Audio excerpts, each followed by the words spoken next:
ሰላም ጤና ይስጥልን ውድ የጤና ጥበብ ፕሮግራም ተከታታዮች ዘውትር በዚህ ሰዓት ወደ እናንተ የሚቀርብላችሁ ሳምንታዊው የጤና ጥበብ ፕሮግራማችን ተጀምሯል። ጤና ጥበብ ፕሮግራማችንን ሰላም ሄልዝ ኮንሰልተንሲ ከአባይ ቴሌቪዥን ጋር በጋራ በመሆን ወደ እናንተ የሚያቀርቡት ፕሮግራም ነው። በዚህ ፕሮግራም ላይ በተለያየ የጤና ሙያ ላይ የተሰማሩ የጤና ባለሙያዎችን እንግዳ አድርገን በመጋበዝ ያላቸውን ዕውቀትና ክህሎት ወደ እናንተ የምናደርስበት ፕሮግራም ነው የጤና ጥበብ ፕሮግራማችን። ዛሬም እንደተለመደው አንድ የሕክምና ባለሙያ ወደ እናንተ ይዤላችሁ ቀርብ ያለው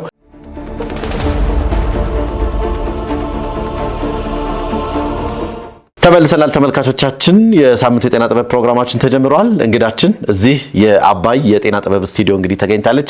እንኳን ደህና መጣሽ። እንኳን ደህና ቆየ። ሰላም ነው? ሰላም ነኝ። ዘመድመስገን ሁሉ ሰላም።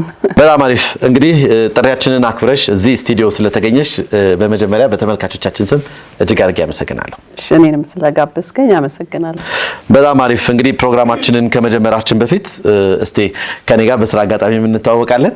ነገር ግን አንቺን መቼም የማያውቅ አይኑን ታሞ የማያውቅ ሰው አለ ብዬ የማያውቅ ሰው አለ ብዬ አላስብምና ሚኒሊክ ሲነሳ አብረሽ የምትነሺ በጣም ብዙ ስራዎችን በሚኒሊክ ሆስፒታል ላይ እየሰራሽ የቆየሽ አሁንም ያለሽ ትልቅ የአይን ሐኪም ነሽና እንደው ለማያውቁሽ ሰዎች ራሳችንን ከማስተዋወቅ እንጀምርና ማንም በልኬት ነው የመጣሽው የስራ ድርሻሽ ምን ይመስላል የሚለውን እኔ።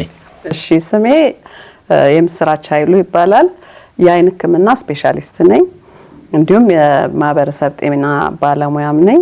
በአሁኑ ሰዓት የዳግማዊ ሚኒሊክ ኮምፕሬሄንሲቭ ስፔሻላይዝድ ሆስፒታል የአይን ሕክምና ክፍል ኃላፊ ነኝ። በጣም አሪፍ። እንግዲህ ጥሪያችንን አክብረሽ ዳግም እዚህ ስቱዲዮ ስለመጣሽ በድጋሚ አመሰግንሻለሁ። በጤናው ዘርፍ ላይ እንደው ምን ያህል አገለገሽ ከሚለው እንነሳ። እድሜ መቁጠር ወደ እድሜው ልመጣ ምክንያቱም በጣም ብዙ ጊዜ ብዙ ነው። ከ25 ዓመት በላይ እንግዲህ ጤና ሙያ ላይ አለሽ እስካሁን ድረስ በጣም ትልቅ አስተዋጽኦ ነው እያበረከትሽ ያለሽው።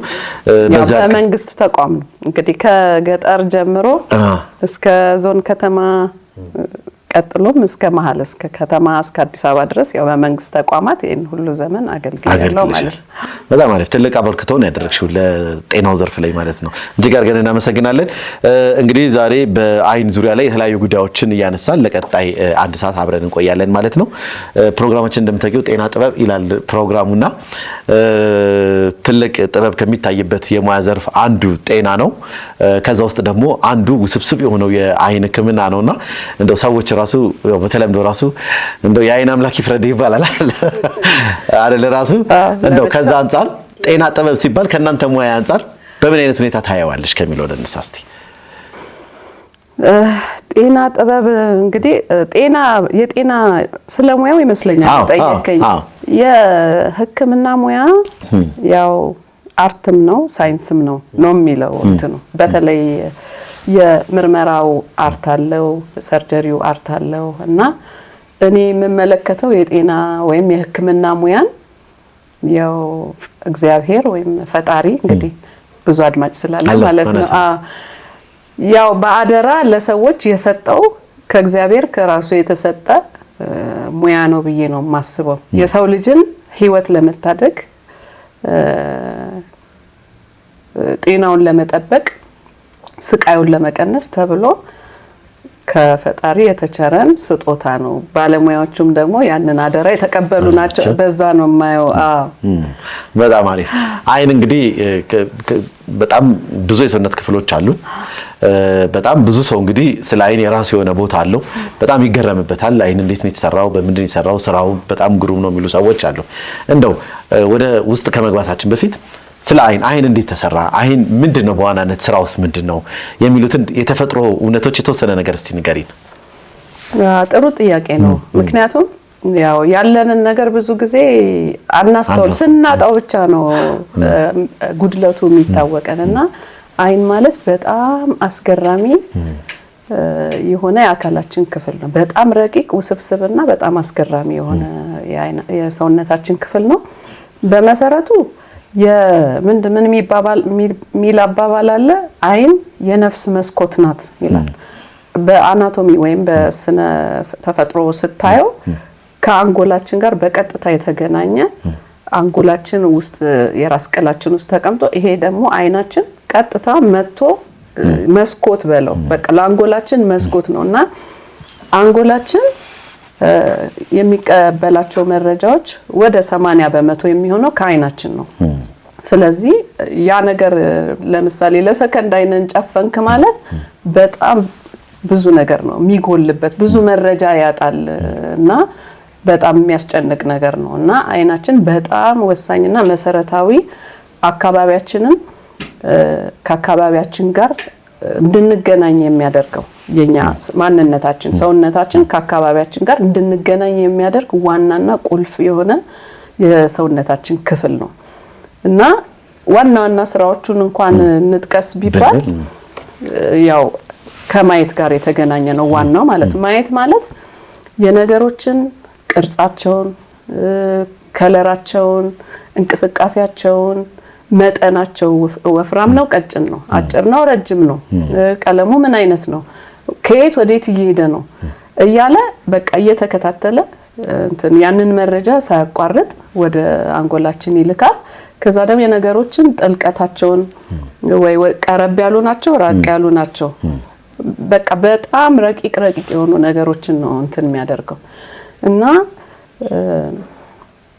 ለምሳሌ ሚዛናችንንም ለመጠበቅ የሰውነታችንን ሚዛን ለመጠበቅ በጣም ወሳኝ ነው ልክ ጋደል ስንል የሚያስተላልፈው መልእክት አለ ያ መልእክት ደግሞ በየት በኩል ሰውነታችን ማስተካከል እንዳለበት ለአንጎላችን ሲነግረው አንጎላችን ደግሞ ጡንቻችንን ደግሞ እንዲስተካከል ደግሞ ማለት ዘርዝሬ አልጨርሰውም ምክንያቱም አይነክምናን ስንማርኛ አራት ሙሉ አመት ነው የሚፈጅብንና እንዲሁ ዝም ብላ ቁጭ ስላለች ስላነሰች እንትን ይላል በጣም ውስብስብ ነገር ነው ያለው ውስጡና ያ ነው ከዛ በተጨማሪ ደግሞ ከሰዎች ጋር በአይን ብዙ እንግባባለን እንግዲህ አማርኛ አባባል አለ ነገር ባይን ይገባል እና በአይን እየታየ ሰው ከሰው ጋር መግባባት ይችላል ብዙ ነገር ነው አይናችን ለኛ ማለት እንግዲህ ያው አይን የሰውነት ብርሃን ናት ይላል መጽሐፍ ቅዱስምና በጣም ዋናና ረቂቅ የሆነ ዘርፈ ብዙ አገልግሎት አለ በጣም ማለት እንደ ባለሙያ ግን አንቺ ወደ አይን ህክምና እንደው ከመሄድሽ በፊት ከተሰጠሽ የተፈጥሮ አካሎችሽ ውስጥ በጣም እንደው ፈጣሪን በጣም የምታመሰግኝበት የሰውነት ክፍልሽ የትኛው ነበር ወደ አይኑ ከመሄድሽ በፊት አሁን አይን ነው ልትይኝ ትችይ ይሆናል እኔ በጣም ይገርመኛል ማለት አሁን እኛ የመጀመሪያ አመት ትምህርት ከተማርን በኋላ ልክ ሁለተኛ አመት ስንገባ አናቶሚ ፊዚዮሎጂ ባዮኬሚስትሪ በጥልቀት ስላፈጣጠራችን ስለያንዳንዱ የአካል ክፍል ስራው በቃ ውስጡ ያሉት ባዮኬሚካል ሂደቶች እነዛን በሙሉ ነው የምንማረው አመት ሙሉ ሶስቱን ትምህርቶች ነው በዋናነትና በጣም ነው መገረመው በሁሉ ነገር ምክንያቱም ሰውነታችን ላይ አንዲትም ቅንጣት ነገር ያለ ምክንያትና ያለ ተግባር የተፈጠረ ነገር የለም ሁሉም ነገር እርስ በርሱ ተቀናጅቶ ሳይጋጭ ሳይጣረስ ሁሉ ነገር at the same time በማይክሮ ሰከንድ ነው ሁሉ ነገር የሚግባቡት አንዱ ህዋስ ከሌላው ጋር የሚግባባው በዛ እና ሁሉም ነው የሚገርመኝ እኔ ሁሉም ይገርመኛል ከሁሉም ይገርመኝ ደግሞ አንጎላችን ይገርመኛል ምክንያቱም እንደዚህ የሰውን አንጎል ስታየው እንዲህ ተቀምጦ ስታየውና እኛ ላይ የሚታየው ባህሪያችን እንቅስቃሴያችን የሚደረገው አእምሯችን አውቆትም ሳናቀውም በውስጣችን የሚከናወኑ ብዙ ሂደቶች አሉ የአውቶኖሚክ ነርቨስ ሲስተም እንለው አለ የእንቅስቃሴን የሚቆጣጠር አለ ንግግር ይሄንን ሁሉ ነገር እዚህ ነገር ውስጥ ነው ታጭቆ የምታገኘውና በቃ የፈጠረን አምላክ እንዴት ረቂቅ ነው ብለህ እንትን ትላለህና አንጎልም አይንም የዛ አካል ነው በጣም የሚያስደንቀኝ እኔ አንጎላችን ነው በቃላት መግለጽ አይቻልም አናቶሚ ፊዚዮሎጂ ምናምን ብቻ የሚገልጸው ነገር አይደለምና ሁሉንም የሚያዘው ሁሉም ደግሞ የሚታዘዝለት ነው አንጎላችን አሁን ጠጋ ማለት ከፈለክ ጠጋ በል ይልሃል ትጠጋለህ ተነስ ሲል ትነሳለህ ሂድ ሲል ትሄዳለህ ተናገር ሲል ትናገራለህ ዝም በል ሲል ዝም ትላለህ ወደዛ ሲል ወደዛ ታያለህ እና በጣም የሚገርም ረቂቅ ነገር ነውና እኔ ስለሱ ያው ለአንጎል ቦታ አለሽ አረ ያ ዋና ነው በቃ ራስ የተባለው ሄድ ኦፊሱ ሄድ ኳርተሩ እሱ ስለሆነ መቆጣጠሪያው ጣቢያው እሱ ነውና በጣም እገረማለሁ በጣም አሪፍ ወደ መጣሽበት የጤና ተቋም እንምጣ ዳግማዊ ምኒልክ ሆስፒታል እንግዲህ ያው ትልቁና አንጋፋው ሆስፒታል ነው። በዛ ክፍል ላይ እንግዲህ የአይን ህክምና ክፍልም ዋና ኃላፊ ነሽ። እዛ ላይ እንግዲህ በርካታ ስራዎች ይሰራሉ። ሚኒሊክ እንደው አሁን በሌሎች አገልግሎቶች እየታወቀ መጣ እንጂ ከዚህ ቀደም በነበሩ አገልግሎቶቹ ሚኒሊክ ሲነሳ የአይን ህክምና ነው የሚነሳው፣ የአይን ህክምና ሲነሳ ሚኒሊክ ነው የሚነሳው እና በጣም በርካታ የአይን ህክምና አገልግሎቶች ይሰጣሉ። ትልቁ ማለት እችላለሁ ትልቁ አገልግሎትም እዛ ሆስፒታል ላይ ይሰጣል። እንደው በዋናነት ግን በአሁን ሰዓት ዳግማዊዎችን እየሰጠ ነው የሚለውን ጠቅላላ አድርገን እስቲ መረጃዎችን እንሰድ። እሺ ያው እንደምታውቁት ዳግማዊ ሚኒሊክ ሆስፒታል ያው በአገር ደረጃ አንጋፋው ነው። በ1902 የተቋቋመ ሆስፒታል ነው። የአይን ክፍሉም የአይን ህክምና አገልግሎቱ ማለት ነው እሱም አንጋፋ ነው። እንግዲህ 50 ዓመት በላይ እንደሆነ ነው ምን ሰማው። ከዛ ደግሞ የአይን ህክምና ስፔሻሊስቶችን ደግሞ ለሀገሪቱ ማበርከት ከጀመረ ደግሞ 40 ዓመት አልፎታል እና ያው በጣም በአይን ቢታወቅም ያው አይገርምም። ሚኒሊክ ሲባል አይኔን ሲባል ሰው ሚኒሊክ ነው ሪፈር አድርጉኝ ነው አይንና ሚኒሊክ በቃ በፍጹም የማይነጣጠሉ ናቸው። አሁን እንዳልከው የተለያዩ አገልግሎቶች እንትን እያሉ እየተስፋፉ መጡ። ምክንያቱም አንዷ ብቻ አገልግሎት ብቻ እንዳትሆን ሰው መጥቶ ብዙ አይነት አገልግሎት እንዲያገኝ ከማሰብና ወደኛ ክፍል ስንመጣ ሁለት ዋና እንትኖች አሉት የሚሰጣቸው አገልግሎቶች አሉ። አንደኛው ህክምና ነው፣ ሌላኛው ስልጠና ነው። ወደ ህክምናው ስንመጣ አጠቃላይ የአይን ህክምና አገልግሎት የምንለው አለ። ማንኛውም አይኑን የሚያማው ሰው መጥቶ የሚያገኘው ማለት ነው። ምርመራ ይደረጋል። የመነጽር ምርመራ በተለያዩ መሳሪያዎች የታገዙ ምርመራዎች ይደረጋሉ። የአስተኝቶ ህክምና አገልግሎት አለ። የድንገተኛ ህክምና አለ። የመለስተኛ ቀዶ ህክምና አለ። የከፍተኛ ቀዶ ህክምና አለ። የመነጽር ልኬት እና ከዛ ጋር የተገናኙ ሌላ የሚለኩ ነገሮች አሉ። እነዚህ ሁሉ የሚሰጡበት ነው ማለት ነው። በጣም አሪፍ። ተመልካቾችን ስለ ተቋም ስለ ዘርፉ ብቻ ያወራን ዝም ከምንላቸው ምናልባት እስቲ እንደው የአይን ጤናን ሊጎዱ የሚችሉ ነገሮች ምንድናቸው የሚለውን ደግሞ ለተመልካቾች እናንሳ። በዋናነት ጠቅላላ አድርገን ያው ዘርፉ ብዙ ነው፣ ግን እንደው እንዳጠቃላይ ማንሳት የምንችላቸው ነገሮች እንግዲህ እንዳልከው ያው አይን ሊጎዳ የሚችል 4 ዓመት ስንማር በቆይ ጠቅለል ያደረግን ብለው ለዛ ነው ጠቅለል ያደረግን። እንግዲህ በዋና እንትኖች ምን እንበለው በአማርኛው ኢቲዮሎጂ የምንለው አለ። መንስኤው ከመንስኤ አንፃር በዋና ክፍሎች ከፍለን እናያቸዋለን። እንግዲህ የመጀመሪያው ምንድነው በዘር የሚተላለፉ ወይም ሄሬዲታሪ የምንላቸው እነሱ አይነት የአይን ጤና ችግሮች አሉ። እንደገና ደግሞ አንድ ህፃን በእናቱ ሆድ እያለ ጽንሱን የሚያጠቁ በሽታዎች አሉ። እነዚህ ኮንጀኒታል የምንላቸው አብሮት የሚወለዱ ማለት ነው። ከዛ ደግሞ በኢንፌክሽን ምክንያት የሚመጡ ኢንፌክሽን ማለት በተዋሲያን ምክንያት የሚመጡ እነዚህ ቫይረስ ሊሆን ይችላል፣ ባክቴሪያ ሊሆን ይችላል፣ ፓራሳይቶች ሊሆኑ ይችላሉ። እነዚህ ነገሮች በሙሉ እንደማንኛውም የሰውነታችን ክፍል አይናችንን ሊያጠቁት ይችላሉ። ሌላው ደግሞ ይሄ ሜታቦሊክ ወይም ኢንዶክራይን የምንለው በአማርኛ ምን እንደሆነ አላውቅም። ለምሳሌ እንደ ስኳር ህመም ጋር ከዛ ጋር ተያይዞ የሚመጣ አለ። ለምሳሌ ከታይሮይድ እጢ ጋር በተገናኘ የሚመጡ አይን ላይ የሚመጡ ችግሮች አሉ። ከዛ ደግሞ በእንትን ምክንያት ካንሰር ሌላ ቦታ በዋናነት ከአይን ሊነሳ ይችላል ወይም ደግሞ ከሌላ ቦታ ተሰራጭቶ ወደ አይን ሊመጣ ይችላል እና ከዛ ደግሞ ያው ምቶች አደጋዎች ያ ሁሉ የሚያመጣው ነገር አለ። ከአካባቢያችን ደግሞ የሚነሱ የተለያዩ ጨረሮች ሊሆኑ ይችላሉ። እነዚህ ነገሮች በሙሉ የአይን ላይ ችግር ሊያመጡ ይችላሉ። ለየት ብሎ ደግሞ ከእድሜ መግፋት ጋር ተገናኝቶ ደግሞ አይን የተጋለጠ ነው። አሁን እድሜያችን እየጨመረ ሲሄድ አይናችን ያው ብዙ ነገሮች አይናችንን የሚያደክሙ ነገሮች ይመጣሉና ዋናዎቹ እንግዲህ እነዚህ ናቸው። በጣም አሪፍ። እንግዲህ ጤና ሲነሳ ብዙ ሰዎች እንግዲህ ያው የራሳቸውን ጤና ይጠብቃሉ፣ በቀጣይ ደግሞ የአካባቢውን ጤና ያስጠብቃሉ። አንድ ሰው ግን የግሉን ጤና ሲጠብቅ ራሱን መጠበቅ መቻል አለበት። ራስን ከመጠበቅ አንጻር ደግሞ የግል ንጽህና ቅድሚያውን ይወስዳል፣ የመጀመሪያው ማለት ነው። ብዙ ጊዜ እንግዲህ እንደ አፍሪካ ሀገር ብዙ የሚነሱ ከግል ንጽህና ጋር ተያይዘው የሚነሱ የራሱ የሆኑ ችግሮች ይኖራሉ። ምናልባት የግል ንጽህናና የአይን ጤና የሚገናኙበት ሁኔታ ይኖር ይሆን? በጣም እንጂ በጣም እንዳልከው አፍሪካ ሀገር በተለይም ደግሞ የኛ ሀገር በጣም ከንጽህና ጉድለት አይን ሲታወር የምናይባቸው ብዙ ሁኔታዎች አሉ። በሚያሳዝን ሁኔታ በጣም ፊት ካለ መታጠብ የተነሳ ምክንያቱም ይሄ ትራኮማ የሚባለው የአይን በሽታ ካለ መታጠብ የሚመጣ ነው። ምክንያቱም ጽዳቱ ሲጠበቅ በቃ ያው ህፃናት ላይ የሚከሰት ነገር ነው። በአብዛኛው ከአንድ ወደ አንዱ ይተላለፋል። ግን ጽዳቱን የሚጠብቅ ሰው ይሄ ነገር አያገኘውም። አሁን ህፃናቶቹ ደጋግሞ ከግል ንጽህና ጉድለት ከአካባቢ ንጽህና ጉድለት ይሄ ህመም ደጋግሞ ይዛቸውና እድሜያቸው ከፍ ሲል በቃ የአይኑ ጸጉር ወደ ውስጥ ይታጠፍና አይኑን እየቧጠጠ መስታወቱን በቃ ብርሃን እንዳያስገባ ያደርገዋል። ማጣባሳ ይሰራል። በዛ ምክንያት ፊት ካለ መታጠብ የተነሳ ይሄን የመሰለ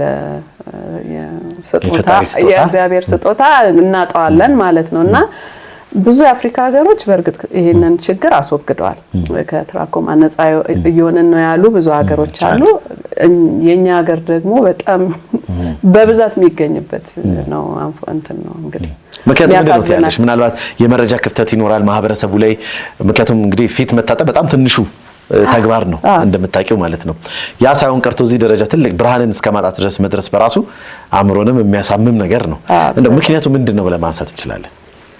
እኔ አሁን ለምሳሌ እኔ አሁን በተለያዩ የሀገሪቷ ክፍሎች ይሄዳለሁኝ እና አሁን በረሃማ የምንላቸው በጣም ቆላማ የምንላቸው ቦታዎች ላይ አንዳንዱ ቦታ ምንም አይናቸው ንጹህ ነው። በጣም በረሃማ ያልሆኑ በእርግጥ ቆላማና የውሃ እጥረት ያለባቸው ጋር ደግሞ በጣም በብዛት የምናገኘው ሆኖ አገኘዋለሁ። እንግዲህ ይሄ ምንድነው የግንዛቤ እጥረት ይመስለኛል። ውሃ መቼም ሳይጠጣ አይታደርም፣ ምግብም ሳይሰራ ልብስም ሳይታጠብ፣ ግን ሰው ፊቱን በየቀኑ መታጠብ እንዳለበት በደንብ ውስጡ ካልሰረጸ በስተቀር ለዛ ነገር ትኩረት አይሰጥም። ዝም ብሎ ጠራርጎ ምናምን እንትን ብሎ ከዛ ንክክ ያለ በዛ ዝምብ አለ ይሄ ሁሉ ነገር ለዛ ነገር አስተዋጽኦ ያደርጋል እና የውሃ እጥረቱ እንዳለ ሆኖ ግን ያችንም የምናገኛትን ውሃ የግል ንጽህናችን በተለይ አይናችንን እዛ ላይ ትኩረት አድርጎ እንትን ማድረግ እሱ ላይ ክፍተት ያለ ይመስለኛል። ምትክ የሌለው ነገር ነው አይናችን። በጣም ያው ሲያጡት ብቻ ነው እንትን የሚሉት በቃ እና ያሳዝናል። የመመለስ እድል የለውም። ያው እንደ እንትኑ ነው እንደመጣበት ደረጃ እንደ ደረጃው ነው ሲመጣ አንዳንዱ በጣም ትንሽ ጠባሳ ነገር ይዞ ሊመጣ ይችላል። ያው በሕክምናም ጸጉሩም ተስተካክሎለት ምን ብሎ ባለበት ለማቆየት ይቻላል። እንግዲህ እንደ የአይነ ስውርነት ምክንያቶችን ስንጠቅስ እኛ ሀገር ያው አንፎርቹኔትሊ ትራኮማ ይመጣል ማለት ነው። ምዕራባውያን ከ200 ዓመት በፊት ያጠፉት ማለት ነው። ስለዚህ የግል ንጽህናን አለመጠበቅ የአይን ንጽህናን አለመጠበቅ ለትራኮማ ያጋለጣል። ትራኮማ ደግሞ አይነ ስውርነትን ያስከትላል። ያ እንዳይሆን የግል ንጽህናችንን እንጠብቅ። ይሄ እንግዲህ ያው ከተማ ውስጥ ብዙ እንትን አይደለም የምናገኛቸውም ሰዎች እዚህ ከተማ ላይ ቤተሰብ ያላቸው ሆኖ ከገጠር ይመጡ የሚያሳክሟቸው ናቸው። ስለዚህ ከተማ ላይ ያለም ሰው መረጃውን ለነሱ በመስጠት ትምህርት መስጠት መቻል አለበት። በጣም አሪፍ። ከዚህ ከአይን ጋር በተያያዘ እንግዲህ አይን አንዱ መታያችን ነው። አይን እንግዲህ ሲታይ የሰው ልጅ ወዲያው እንግዲህ ብዙ ጊዜ እንደውም ልክ ሲታይ ወይ አይነ ጠቁሯል፣ አይነ ቀልቷል፣ እንዲህ ሆኗል፣ ምን ሆነ ነው አሟል እንላለን አይደል? በተለምዶ ነው አይኖቻችን እንግዲህ የውስጥ ህመሞቻችንን ማሳያ መንገድም ተደርገው የሚወሰዱበት ሁኔታ አለ። ምናልባት እሱን በተወሰነ መልኩ ዘርዘር አድርገን ማየት እንችላለን። አዎ አይናችን ያው የሰውነታችን አካል ነው። አንዳንዴ ውስጣችን ያለው ነገር ሳይታወቅ ህመም እንዳለባቸው ራሱ ሳያውቁ ሰዎች አይናቸው ሲመረመር የሚገኝባቸው እንትን አለ ጊዜ አለ።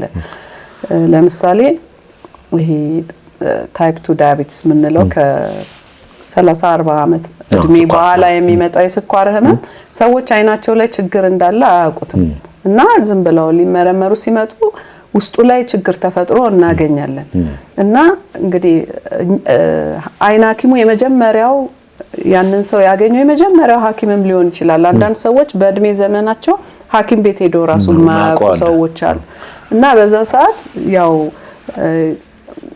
ስኳር እንዳለበት እና እንደሌለበት ሲመረመር ስኳር ይገኛል። አንዳንዶቹ ደም ግፊት እንዳላቸው ራሱ ሳያውቁ አይናቸው ላይ ከሚፈጠረው ችግር በመነሳት ያው ወደ ሌላው አካላቸው ወይም ሌላ አካላቸው ላይ ችግር እንዳለ የሚናገሩ ምልክቶች አሉ ማለት ነው። ቅድም እንዳልኩት ለምሳሌ የዚህ የታይሮይድ እጢ በጣም ሆርሞኑ በጣም ሲበዛ ቆባቸው ወደ ኋላ እንትን ይያለ አይናቸው ወደፊት ይወጣ ይሄዳል። ያው እንዲ ፕሮፕቶሲስ የምንለው እና ያ ነገር ይነግረናል እነዚህ ሰዎች የታይሮይድ እንትን ሆርሞን መጠናቸው ልክ ያልሆነ ሊሆን ይችላል። ስለዚህ ተጨማሪ የደም ምርመራዎችን እናረጋላቸዋለን። ሌላ ብዙ እንትኖች አሉ። አልፎ አልፎ ደግሞ የካንሰር ታማሚዎች ካንሰር እንዳላቸው ሳያውቁ አይናቸው ውስጥ ሄዶ ተሰራጭቶ የምናገኝበትም ጊዜ አለና በዛ ያው እንትን እናረጋለን። ሌሎችም እነዚህ ኦቶ ኢሚዩን የምንላቸው ህመሞች አሉ። እነሱም ራሱ የሚያሳዩት ለየት ያለ ምልክት አለ አይኑ ላይ የምናያቸው ማለት ነው። አይን ቢጫ መሆን አንዳንዴም ደግሞ ከለሩ ሲቀየር አለ አይደል ከጉበት አንስቶ እስከ የሐሞት ከረጢት ወይም የሐሞት ፈሳሹ ዝውውር ላይ ችግር አለ ወይ የሚለውን ነገር ወዲያው እንትን ያረጋናል ይነግረናል ማለት ነው። እንዲሁ ጠለቅ አልልም ብዬ ነው በጣም ብዙ ነገሮችን ይነግረናል የአይናችን ጤና ማለት ነው። አንዳንድ ጊዜ አይኑ በጣም ነጭ ሆነ ዙሪያውን በጣም ነጭ ሆነና ያው ፔል የሚለው ደረጃ በጣም ነጭ ሆናል። አንዳንድ ሰዎች አይናቸው ነጭ ሆኖ ኳሷ በጣም ጥቁር ስትሆን ከውበት አንፃር ያዩት ራሱ ሄደው ሲመረመሩም ሌላ ከደም ማነስ ጋር ተያይዞ ሌሎች ችግሮች ያሉበት ሁኔታ አለ።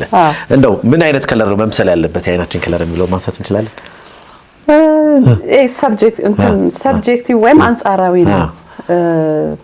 አሁን አይኑ ደፍረስ ስላለ ታማሚ ነው ማለት አይደለም።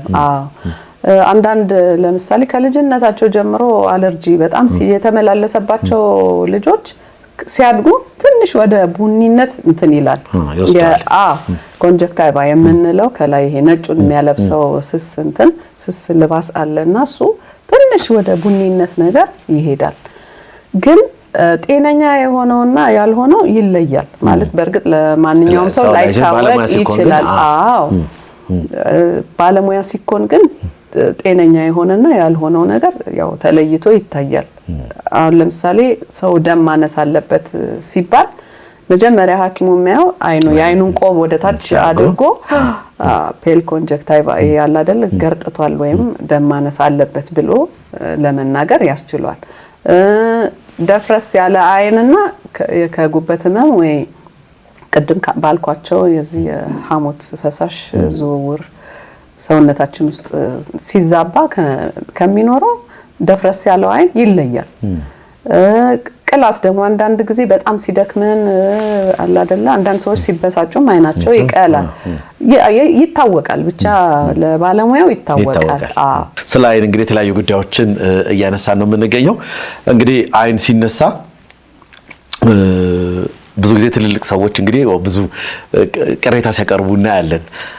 ዳግማዊ ምኒልክ ሆስፒታል የአይን ሕክምና ክፍልን ብትሄጂ አብዛኛው እድሜው የገፉ ሰዎች በዱላ ከቤተሰቦቻቸው ጋር ሲመጡ እናያለን። አንዳንድ ሰዎች ደግሞ እድሜያቸውም ገፋ ብሎ አይናቸው ኩልል እንዳለች ምንም አይነት ችግር ሳይኖርበት የሚቆዩ ሰዎች አሉ። እንደው ምንድነው ምክንያቱ? አንድ ሰው እድሜው በጨመረ ቁጥር የአይኑ የማየት አቅም ምን ይመስላል? ይጨምራል ወይስ ባለበት ነው የሚቆየው? ምንድነው የሚለው ሳይንሱ ምን ይለናል የሚለው ነገር እኔና እድሜያቸው ተመሳሳይ ሆነው ደግሞ እኩል የማየት አቅም የሌላቸው ሰዎች ደግሞ አሉ። ምክንያቱ ምንድነው ብለን ማንሳት እንችላለን? እንግዲህ ቅድም እንዳልኩት እድሜ አይናችን ላይ የሚያመጣው ተጽዕኖ አለ።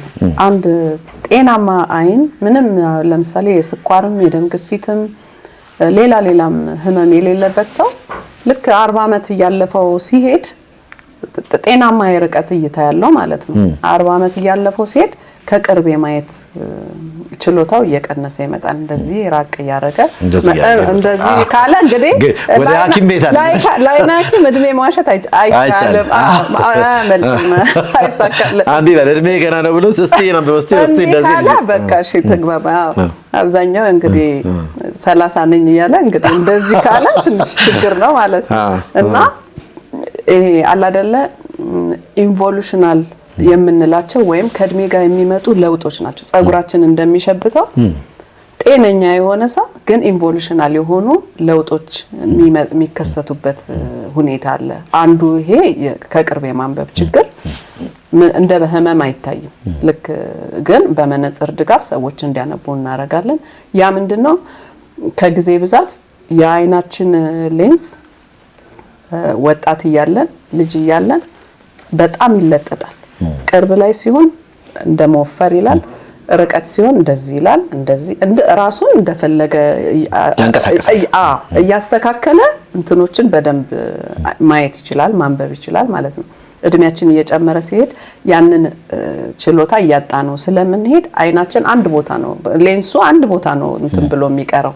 ከዛ የተነሳ የተወሰነ ቦታ ላይ ስናረገው ብቻ ነው በደንብ እሱ ስለማይንቀሳቀስ እኛ እናንቀሳቀሳለን። እንደዛ ነው በቃ እንደዛ እናገዘዋለን ማለት ያንን ደግሞ እንትን ምቾት ደግሞ እንትን እንዲል የንባብ መነጽር የምናደርገው።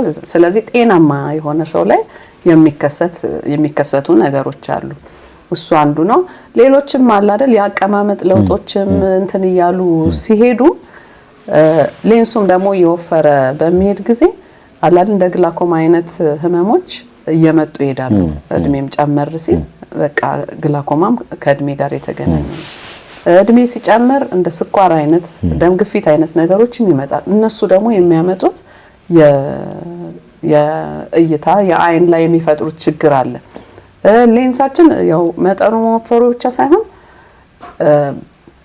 ከፕሮቲን የተሰራ ነው እና ያ ፕሮቲን ደግሞ እንደ እንትን አይነት ነው፣ እንደ ለስላሳ ነገር ነው።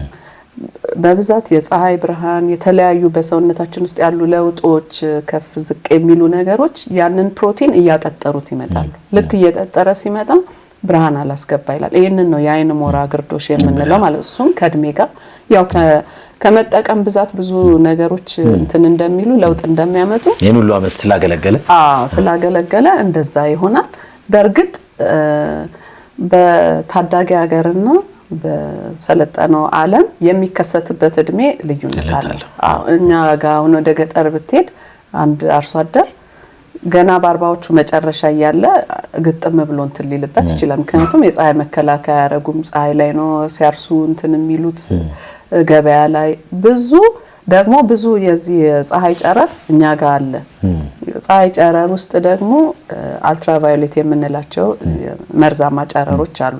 በእርግጥ ሁሉ ጊዜ መርዛማ አይደሉም። አልትራቫዮሌት ጨረሮች የሚያስፈልጉን ጊዜ አሉ ለቫይታሚን ዲ ቆዳችን ላይ ሲያርፉ ቆዳችን ስር ያለው እንትን ወደ ቫይታሚን ዲነት እንዲቀየር የሚረዳ ነው። ግን ሲበዛ ደግሞ ቆዳችንን እንደሚጎዳ ሁሉ ዓይናችንን ያ ለረጅም ዓመታት በዛ ኤክስፖዝድ ስንጋለጥ ለዓይን ሞራ የቶሎ የመጋለጥ ነገር ቶሎ ያን ነገር እንትን ቶሎ ዴቨሎፕ ያደርጋል ካታራክት የምንለው ወይም የዓይን ሞራ የምንለው ማለት ነው። ስለዚህ የዓይን ሞራም ከእድሜ ጋር በእርግጥ ብዙ እንትኖች አሉ፣ ብዙ ምክንያቶች አሉ ዓይን ሞራ የሚመጣበት። ግን በብዛት የሚታየው ከእድሜ ጋር የሚመጣው ነውና ይሄ ነገር ይከሰታል ከእድሜ ጋር ማለት ነው። ሌላው ደግሞ አሁን የሰዎች የእድሜ ጣራ እየጨመረ በአገራችንም በመላው ዓለምም የእድሜ ጣራ እየጨመረ ሲሄድ እንትኑ የብርሃን መቀበያው እያረጀ ይመጣል።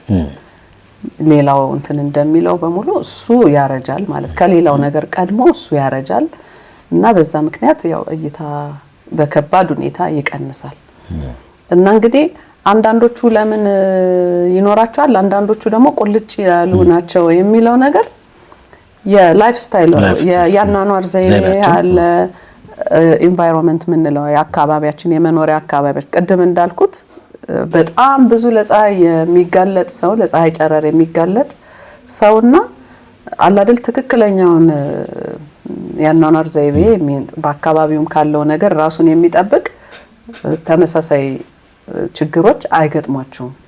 አመጋገብ፣ ሲጋራ ማጨስ፣ የሰውነት ክብደት ሁሉም በቃ ለሌላው ሰውነታችን የሚጠቅመው ነገር በሙሉ ላይናችንም ይጠቅማል። አዎና እሱ አለ። ሌላው ደግሞ ጄኔቲክሱ ማለት ነው። ይሄ በዘረመል የሚተላለፈው ነገር አሁን ለምሳሌ ግላኮማ አባትየው ካለው ወንድሞቹ፣ እህቶቹ፣ ልጆቹ እዛም ላይ ሊከሰት ይችላል ማለት ነው። ስለዚህ የተለያዩ ምክንያቶች አሉ። አንደኛው አይኑ እድሜው ጨምሮ አንዳንዶቹ እንደ ጎረምሳ የሚያዩ ምንም ነገር የሌላቸው አሉ። አንዳንዶቹ ደግሞ በቃ ብዙ አይነት ነገር የሚፈራረቅባቸው ይሄ ከእድሜ ጋር የሚመጣው የሬቲና ማኩላር ዲጀነሬሽን የምንለው እሱ ያላቸው ግላኮማው፣ ካራክቱ በቃ ሁሉም ነገር ደግሞ ላያቸው እንደዛ የሚል ነገር የሚሆንባቸው አሉና እነዚህ ምክንያት ዋና ምክንያቶች ናቸው። አንድ ሰው ግን ልክ እንደማንኛውም የሰውነት አካል ወይም ጤናችንን ስንጠብቅ ማድረግ የሚገባን በየመደበኛ የሆኑ በአመት ውስጥ የጤና ምርመራዎች ይኖራሉ። እንደው በዋናነት ግን አንድ ሰው የአይኑን ጤና አስጠብቆ ለመኖር በምን ያህል ጊዜ መደበኛ የአይን የጤና ምርመራ ማድረግ አለበት ብለሽ ትመክሪያለሽ? ጥሩ ጥያቄ ነው። ለምሳሌ በጣም እስኪ ጋርድ ድረስ የማይታወቁ የአይን እንትኖች አሉ፣ ችግሮች አሉ። አሁን ለምሳሌ ይሄ ማንበብ ማቃቱ በጣም ቀላል ነገር ነው፣ ቶሎ ነው እንትን የሚለው። ከባዶቹ ደግሞ ምንም ምልክት አያሳዩ። አሁን ለምሳሌ ግላኮማን ከወሰድን የአይንን ነርቭ ነው በዋናነት የሚያጠቃው እና የአይን ነርቭ እየተጎዳ ውስጡን ህመም የለውም፣ ምንም የሚያሳየው ነገር የለም። ቀስ እያለ ይሄ ቪዥዋል ፊልድ ወይም የእይታ አድማስ ምንለዋል። አሁን ለምሳሌ አንተ ከፊት ለፊት እያየኸኝ ነው አይደለ? እንዲያየኸኝ ከጎን እሱን ታያዋለህ፣ ይታያል። መኖሩ ፊቱ ምናምኑ በደንብ አይታወቅም። እኔም አሁን አንተን እያየው እሱ ካሜራ የሚቀርጸው ልጅ ይታየኛል። ይሄ የእይታ አድማስ ይባላል። ከዚህ ጀምሮ በቃ በቁጥር ማለት እይታ ውስጥ ነው ያለው እና ግላኮማ ማለት ይሄንን ነገር እየሰረቀ ይመጣና መሀል ይደርሳል። አድማሱን ይቀንሰዋል። የእይታ አድማስ አጥብቦ መሀል ድርግም ይላል ማለት ነው። ስለዚህ በተለይ በቤተሰብ የግላኮማ ህመም ያለባቸው ሰዎች ወይም ያልታወቀ አይነ ስውርነት ያለባቸው ሰዎች ቢያንስ በአመት አንድ ጊዜ ሄደው መታየት አለባቸው። ሁሉም ነገር ቀላል ነው ደግሞ እኮ በቃ ሄዶ መታየት ነው። ከዚህ ጋር መነሳት ያለበት ነገር ደግሞ ምንድነው? የህፃናት አይን ህፃናት አይናገሩም። ምን እያጋጠማቸው እንደሆነ አያውቁም። በርግጥ በጣም እይታቸው ከቀነሰ ከነገሮች ጋር ይጋጫሉ፣ መሄድ ያቅታቸዋል። እንደዚህ ግን ለምሳሌ አንደኛው ጤነኛውና አንደኛው ችግር ቢኖር በአንደኛው ብቻ እየተጠቀሙ ይሄኛው ይረሳል። አንጎላቸው ራሱ ይረሳዋል። ያኛው ብዥታ ስለሚፈጥርበት ያኛውን ኢግኖር ከዛ ያ አይን ሰንፎ ይቀራል። ስለዚህ እነዚህ ልጆች አይናቸው ቁጭ ብሏል፣ ግን አንድ አይና ናቸው። በጣም ከብዙ የሥራ እድሎች እና ጥሩ አጋጣሚዎች ያስቀራቸዋል። ስለዚህ ህፃናትን ዝም ብሎ በቃ ስለማይናገሩ ምልክትም ስለሌለው ህፃናትንም እንደዚሁ ማሳየት ያስፈልግ። ቢያንስ ትምህርት ከመጀመራቸው በፊት አመት አንዴ ከመጀመራቸው በፊት አብዛኛውን ነገር እሱን አድርጎ ማሳየቱ ይጠቅማል። እና ስለዚህ በአመት አንዴ በሚለው ምንም ችግር ከሌለ ካላሳየ ማለት ነው። ችግር ካለ ያው እኛ ጋር ከመጣ እንዳስፈላጊነቱ ክትትል እንዲያደርጉን መክራቸዋለን። በጣም አሪፍ። ሌላው የአይንና የመነጽር አጠቃቀም ልምዳችን እንግዲህ ከጊዜ ወደ ጊዜ ዳር እየወጣ ከመስመር እየወጣ መጥቷል ማለት እችላለሁ። ምክንያቱም የምናያቸው በጣም በርካታ ነገሮች ስለሚኖሩ ማንም ሰው ተነስቶ መነጽር ለራሱ የሚያዝበት ሁኔታ ማለት ነው። አንዳንድ ጊዜ እናንተ ጋርም ሲመጣ ታዩታላችሁ። ተስፋ አደርጋለሁ ማን አዘዘለ ስትይው ራሴን እንገዝቼ ማድረገው ሲያመኝ ይልሻል። እንደው ያ አይናችንና አሁን ባለው ነባራዊ ሁኔታ የመነጽር አጠቃቀማችን ምን ይመስላል? ጤናማ ነውስ ብለሽ ታምኛለሽ ወይ የሚለው ነገር እኔ በርግጥ አብዛኛው ሰው ያው ሐኪም ያለውን ይሰማል።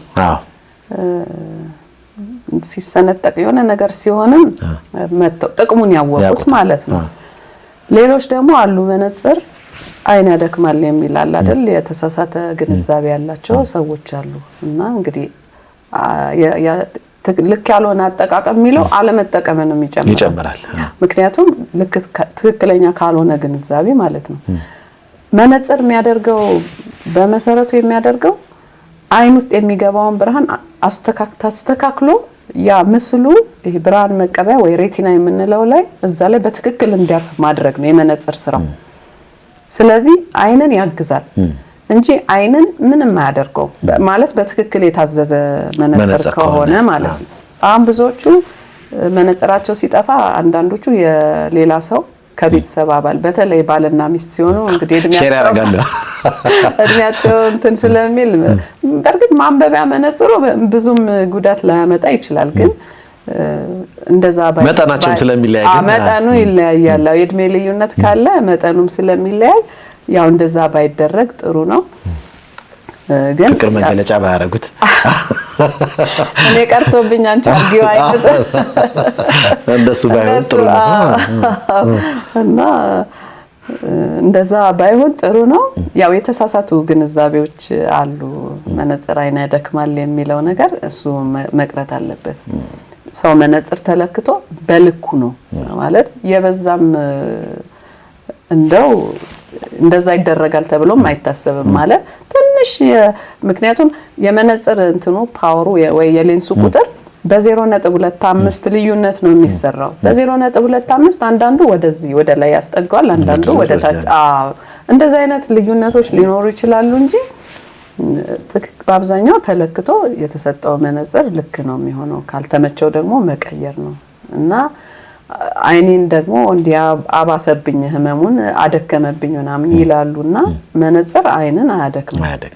በትክክል የታዘዘ መነጽር ከሆነ አይንን አያደክም። አይንን ያግዛል፣ ይደግፋል። አንዳንድ የአይን ችግሮች በራሳቸው የመጨመር እንትን አላቸው ባህሪ አላቸው። አሁን ለምሳሌ ማዮፒያ የምንለው ከሩቅ ማየት ማይችሉ ከቅርብ ብቻ የሚያዩ ሰዎች ማለት ነው።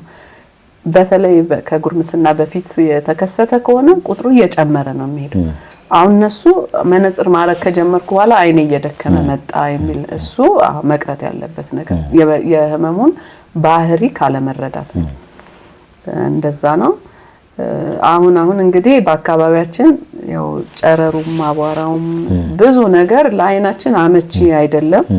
ስለዚህ እንደገና ደግሞ በጣም ብዙ ያው ስክሪን ላይ ስልክም ሆነ ላፕቶፕ ላይ በጣም ረጅም ሰዓት እንትን እናረጋለንና ይሄ ብሉ ላይት የምንለው ሰማያዊው ጨረር ትንሽ ለአይን እንደሚጎዳ ነው እንግዲህ እንትን የሚለው ያው አንዳንድ ጥናቶች አሉ።